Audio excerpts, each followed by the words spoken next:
Hello students, so I'm again back with part 2 of theme 6, chapter number 6, energy and power resources. Students, I hope you all have seen part 1 of this chapter.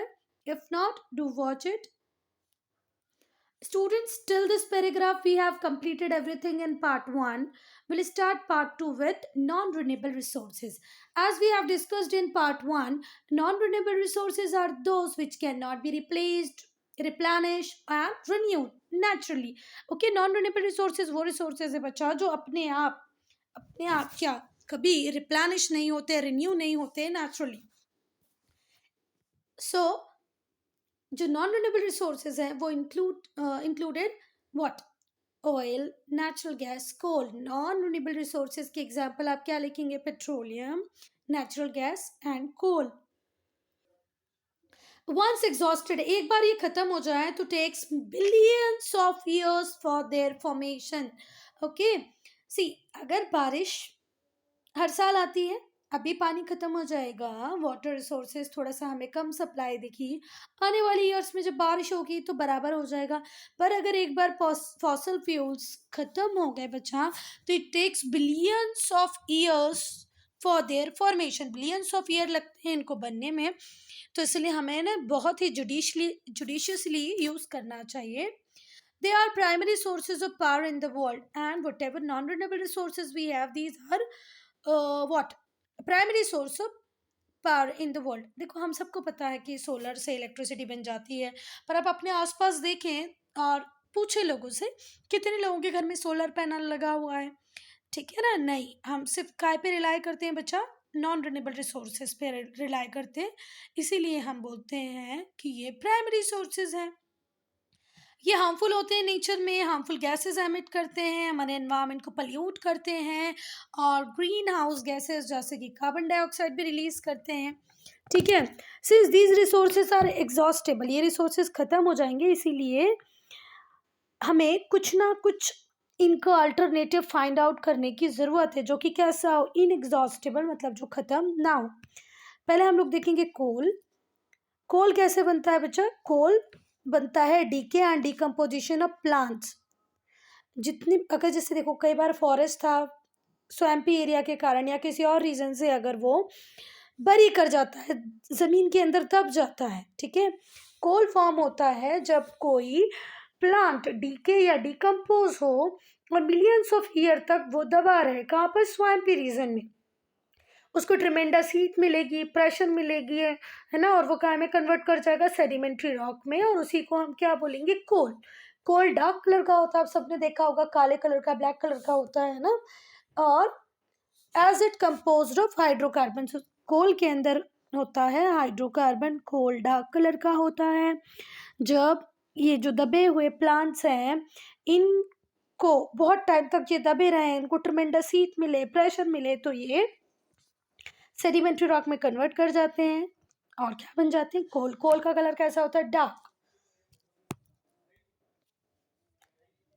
जो grading है कोल की वो उसके carbon content के according होती है जो grading है कोल की वो किसके अकॉर्डिंग होती है उनके कार्बन कंटेंट के अकॉर्डिंग जो वेस्ट वैरायटी है उसे हम एंथ्रासाइट बोलते हैं followed by bituminous lignite and peat best anthracite then bituminous then lignite और सबसे बेकार क्वालिटी का होता है peat coal is thus a carbonaceous sedimentary rock coal क्या है कार्बोनेशियस सेडिमेंट्री रॉक है कोल से आप इलेक्ट्रिसिटी जनरेट कर सकते हो थ्रू आउट द वर्ल्ड में कोल से इलेक्ट्रिसिटी जनरेट हो रही है इलेक्ट्रिसिटी जो हम कोल से जनरेट करते हैं उसे हम थर्मल पावर कहते हैं वाटर से जो इलेक्ट्रिसिटी जनरेट होती है उसे हाइड्रो पावर बोलते हैं ठीक है वैसे ही जो एनर्जी आप कोल से जनरेट करते हैं उसे क्या कहेंगे thermal power China leading producer है कोल का followed by USA Germany Russia South Africa and France Russia has largest coal reserve in the world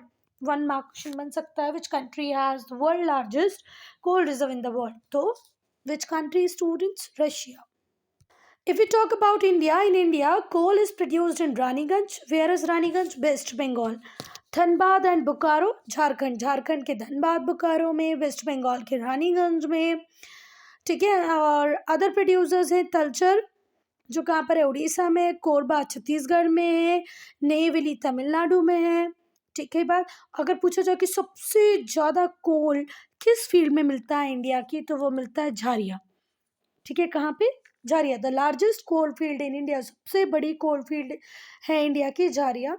और ओल्डेस्ट कोल फील्ड है रानीगंज। सबसे पुरानी कोल फील्ड पूछेगा तो क्या बोलोगे, रानीगंज। सबसे लार्जेस्ट कोल फील्ड तो वो है झारिया। ठीक है, इंडिया में कोल रानीगंज वेस्ट बंगाल, धनबाद बोकारो झारखंड में प्रोड्यूस होता है। इसके अलावा तलचर उड़ीसा, कोरबा छत्तीसगढ़, नेवेली तमिलनाडु। सबसे बड़ी कोल फील्ड झारिया, सबसे पुरानी रानीगंज। एंथ्रासाइड देखेंगे तो एंथ्रासाइड में बच्चा 95% कार्बन कंटेंट होता है। जब इसको जलाते हैं तो बहुत कम राख बचती है। एश, ASH, एश का मतलब होता है राख। जैसे किसी भी चीज़ को आप जलाते होंगे, आप एक कागज लेना, उसको जलाना केयरफुली मम्मी के सुपरविजन में, तो बाद में जो ब्लैक सब्सटेंस बचता है उसी को हम ऐश बोलते हैं। ठीक है, ऐसे ही कोल को जब बर्न करते हैं तो भी ऐश मिलती है, पर बहुत कम मिलेगी एंथ्रासाइट में। ठीक है, और लार्ज अमाउंट में हीट मिलेगी। बिटुमिनस की बात करें तो इसमें सिर्फ 80% कार्बन कंटेंट होता है। फर्स्ट वाले में एंथ्रासाइट में हमने 95 देखा, बिटुमिनस में 80% होता है। जब ये जलता है तो लिटिल स्मोक प्रोड्यूस करता है, और इसी बिटुमिनस से आप स्मेल्टिंग करते हैं, किसकी, आयरन की। इसके बाद हम देखें तो लिग्नाइट, लिग्नाइट में सिर्फ 35% मॉइस्चर कंटेंट होता है और 40% कार्बन होता है। लिग्नाइट में कार्बन होता है 40% और मॉइस्चर, मॉइस्चर का मतलब होता है नमी, नमी होती है 35%। ये, इसे ब्राउन कोल भी कहा जाता है। It is called brown coal. Breaks when expose to air, अगर ये हवा में बहुत दिन तक रखा रहे, जैसे ही एयर के कांटेक्ट में आएगा ये ब्रेक हो जाएगा। इसे ब्राउन कोल भी कहते हैं। इसमें से 40% कार्बन होता है, 35% मॉइस्चर। अब पीट की अगर हम बात करें तो पीट में सिर्फ 30% कार्बन कंटेंट होता है, बाकी मॉइस्चर बहुत ज़्यादा होता है।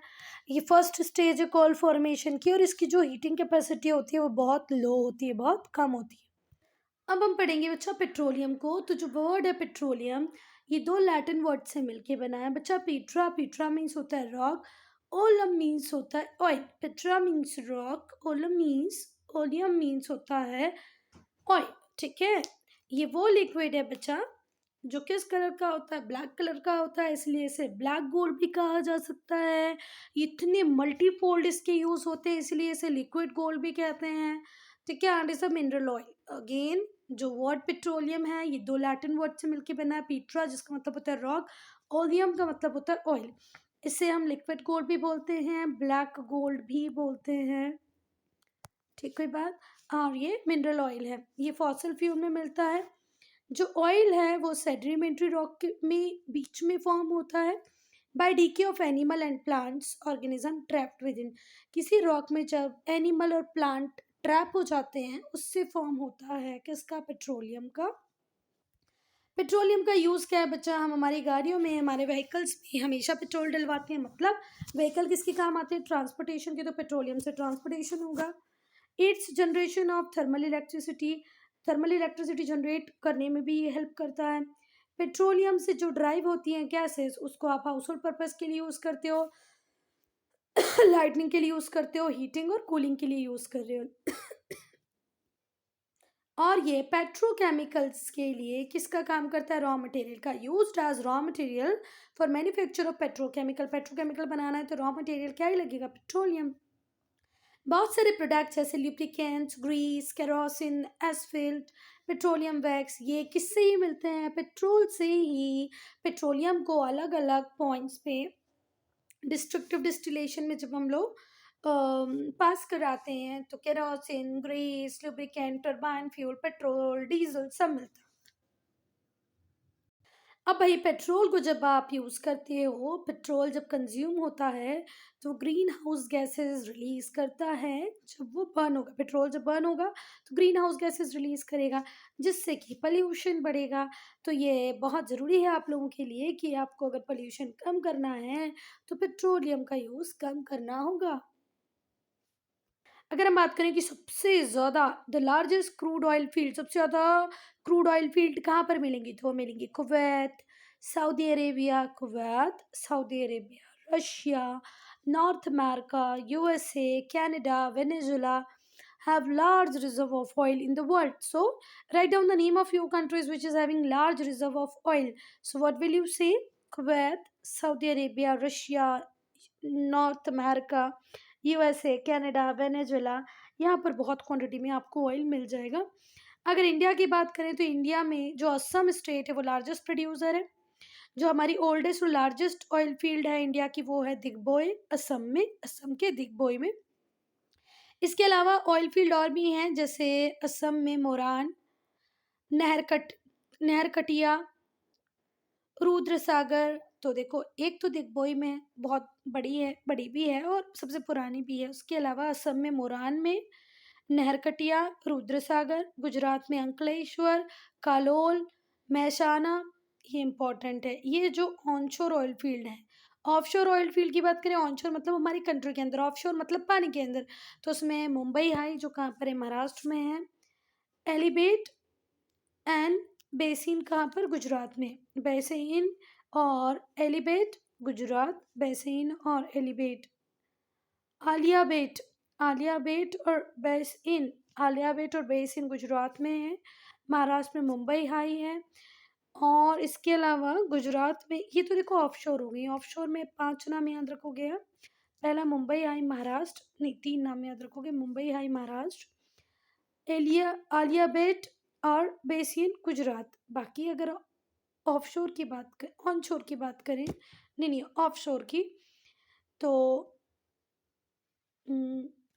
मैंने बता दिया आपको।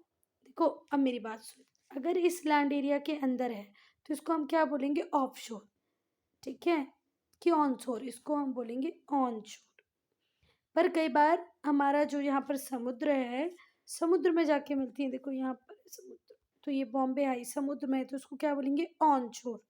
आगे बात समझ में, ऑनशोर जो समुद्र में है, ऑफशोर जो यहाँ पर है। अभी देखो ये जो बॉम्बे हाई की बात की, ये समुद्र के अंदर है।